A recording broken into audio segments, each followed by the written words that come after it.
Okay, so we're continuing here in Torah Samach Aleph of Likutei Moharan, where Rabbi Nachman is talking about Emunas Chachamim, and he starts off the Torah as we learned last time.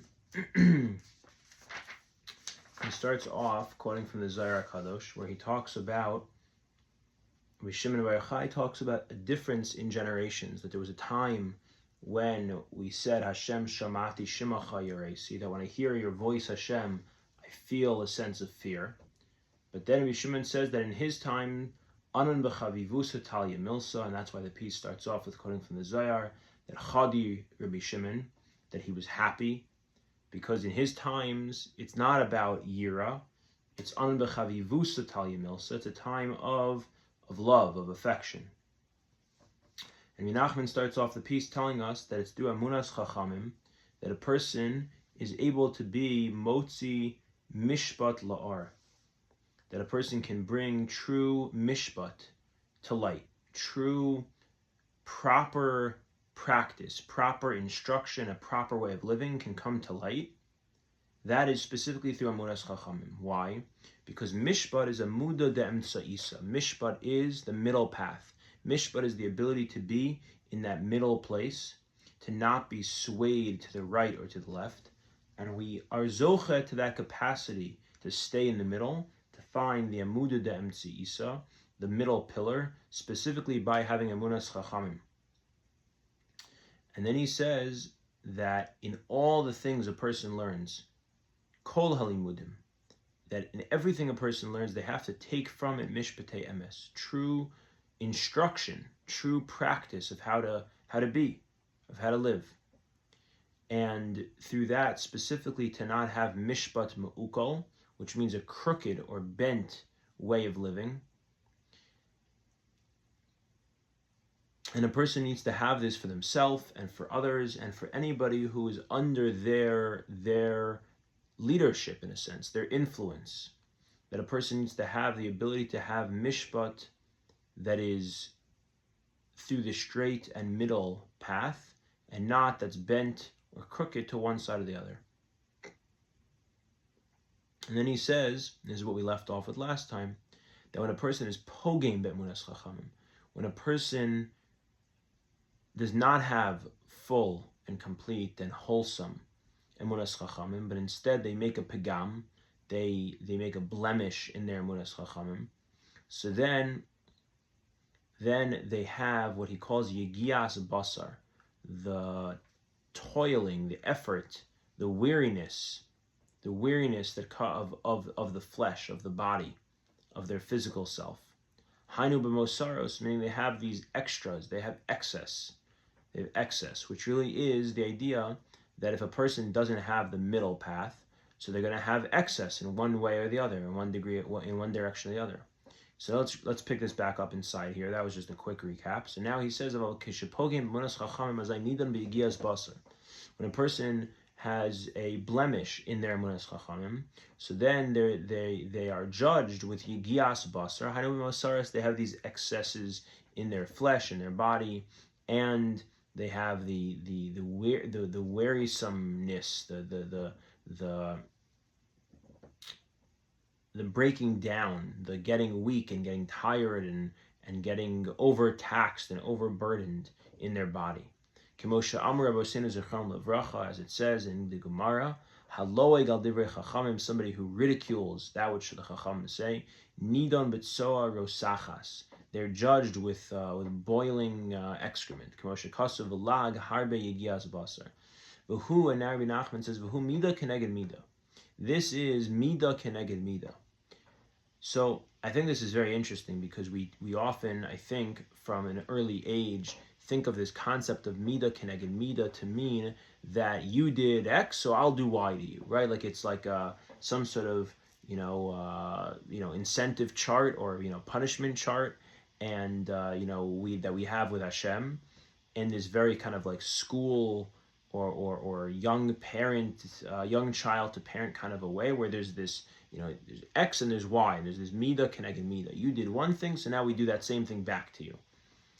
But I think there's another meaning to it, and I think that's where Ibn Nachman's bringing it up here, which is almost the opposite. of what I just said. It's not because you did this, now we'll do this back to you.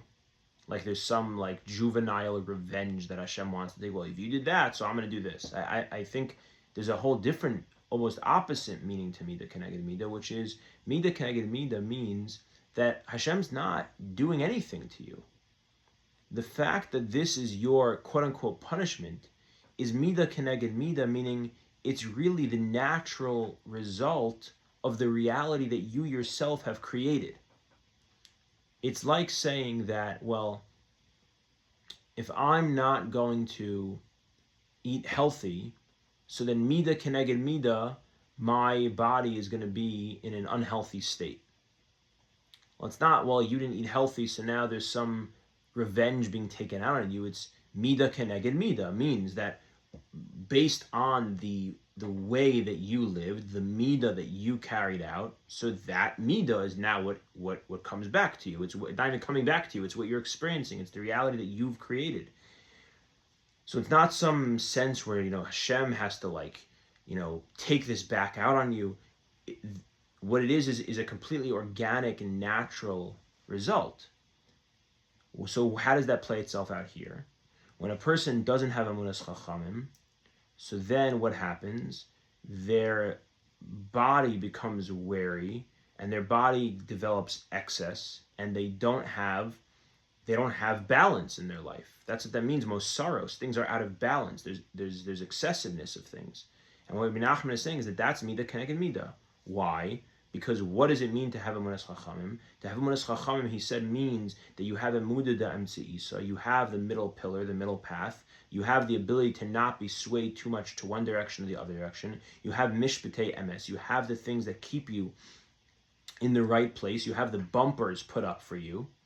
If you have that, so now you'll be in a place where things are in balance. If you don't do that, you now no longer have balance. You will have mosaros. And what are the mosaros? The mosaros are from the whims of whatever is going on at the time. It's the bodily urge, it's the temptation, it's the fad, the trend of what's happening in that moment. And so what's happening in that moment is going to sway you. It's going to take you with it. And so now you experience that excessiveness of whatever direction the trend or the tide was pulling you at that moment. So that's Mida Keneged Mida. It's not Mida Keneged Mida. Okay, you didn't believe in the Chacham that Hashem wants you to, and so now Hashem is going to boil you in soa. That's not what it means. It means the exact opposite. It means that the natural, organic reality that you've created by not having a solid, anchored way of living in this world, that is the experience. It's not even that one thing leads to the other. It's the same thing. If you haven't anchored yourself, then you're not anchored. That's Mida Keneged Mida. Kihu Eino Mamin B'Divrayim. You don't have belief in what the Chacham say, and they're the ones that anchor us in this middle place. Umalig Aleihem, you ridicule it. V'Divrayim Mehem Achla Mosar Etzlo. To you see that what they're saying is just extra. Alkein Nidan B'Mosar. So now the actual extras take over your life. So that's the first thing. And then he continues. V'chol mishpatim hein min hamoach. He says all of mishpat, the ability to have proper conduct, comes from the moach, comes from the intellect. V'bechinas v'yiru mipnei hamelech ki ro ki chachmas elokim bekirbo lasos mishpat. V'hamoach hu lefi hamazon. He says that your brain, your intellect, the clarity of your intellect, the ability to think something through in a clear way, that comes from how you eat. It comes from the food, right? The strength of your brain comes from your food. Your food sustains. What you eat gives you strength. It gives your mind the ability to function. So therefore, ukisha haguf naki az hamoach bara. When the body is clean, when the body is eating in a way that is clear, so then your mind is going to also be clear, because you've eaten in a way that gives you strength, but it doesn't weigh you down because you haven't overeaten. You haven't eaten things that aren't good for you. If you've eaten in a nucky way, the guf is nucky, so then your body is now, your brain, your intellect is sustained, it has strength, and it has strength in a good way, in a clear way. Va'azai, and so then yachol lahotzi mishpatei emes, you're able to bring out mishpatei emes. Hanhagos yishtaros, straight ways of living. Aval kishenidun b'mesaros aydei pegam emunas chachamim, but when you have pegam emunas chachamim, when you have a blemish in your emunas chachamim, so then we said you have these extras, these excesses. So then azai olim ashanim seruchim elamach. Now the brain becomes filled with these cloudy, not good kinds of smoke. And your mind becomes confused and mixed up, and everything becomes obscured. You can't think straight. You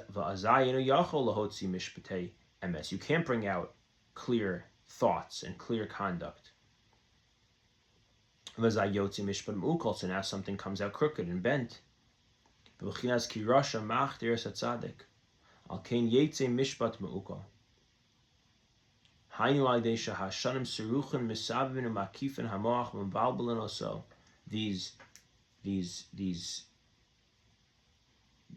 unclear, unfiltered air that enters your mind confuses you. So then everything comes out bent and crooked. The mishpatim that we don't know, bal yidom that we don't know, that's because of a bilbul hamoach. So just a quick thought on this. I was thinking, it's interesting. What Ibn Nachman is saying is that based on the way we eat, we experience a different clarity or lack of clarity in our mind. And that also connects to our level of emunas chachamim. Because he's saying that the way that we, right, how does it go? He's saying there's two different things that happen at once, so they're all, he's saying that the way that we have mishpatei emes is through emunas chachamim.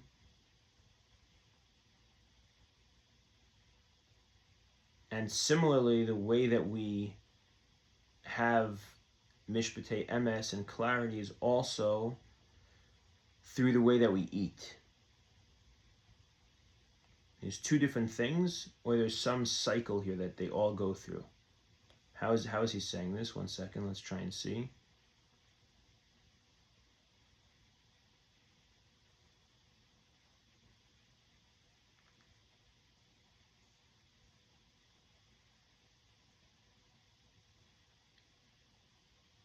It's not totally clear to me, because he says your moach, which is where you get these mishpatei emes, your moach is dictated by the mazon and the guf naki that it gets or that it has. So if it's clear, if the mazon and the guf are naki, so then you get moach bar and you get mishpatei emes. And then he says, but if you're nidam b'masaros, which is aydei pagam emunas chachamim, so then you don't. Okay, so how does the food part factor into that? So is he saying that if you eat properly, then you have emunas chachamim, then you have clarity? Is he saying if you have emunas chachamim, then you eat right, then you have clarity? Or is it two different things? In order to have clarity, you need to, number one, have mazon and guf naki, and number two, you need to have emunas chachamim. And if either one is missing, you're not going to have moach bar, you're not going to have mishpatei emes. I'm not sure. But I was just thinking that it's interesting that in the past couple of weeks, Parshios, so in 2 weeks prior, we had the story of Klal Yisrael in Bahaloscha. A few weeks ago in Bahaloscha, we had Klal Yisrael being very upset about the food and wanting more food, and then eating excessively until the food was coming out of their eyeballs. And there was an excess of eating. And then shortly after that, we have the story of Korach, where there's a pagam in emunas chachamim. So it's like there's one lead to the other. Does that connect to this? I'm not sure.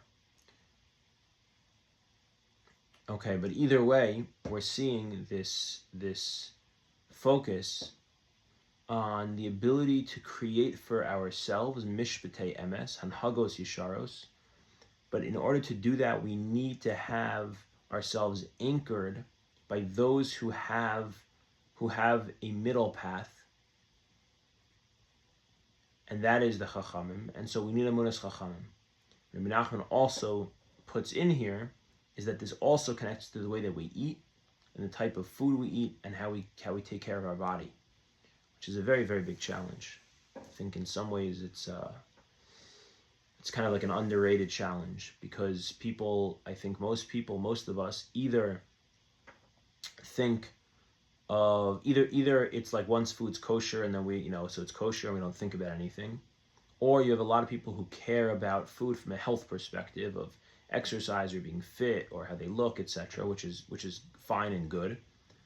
But Rabbi Nachman is also talking about being very, very mindful of how we eat from a spiritual perspective, which is an extremely challenging thing. If anyone's interested, there's an amazing book that I'm still slowly working my way through, but it's an incredible book by a lady named Sarah Sachs called 10 Steps to Eating as a Jew. So deep and well done on what it means to eat in a spiritually healthy way. Okay, shkoyach.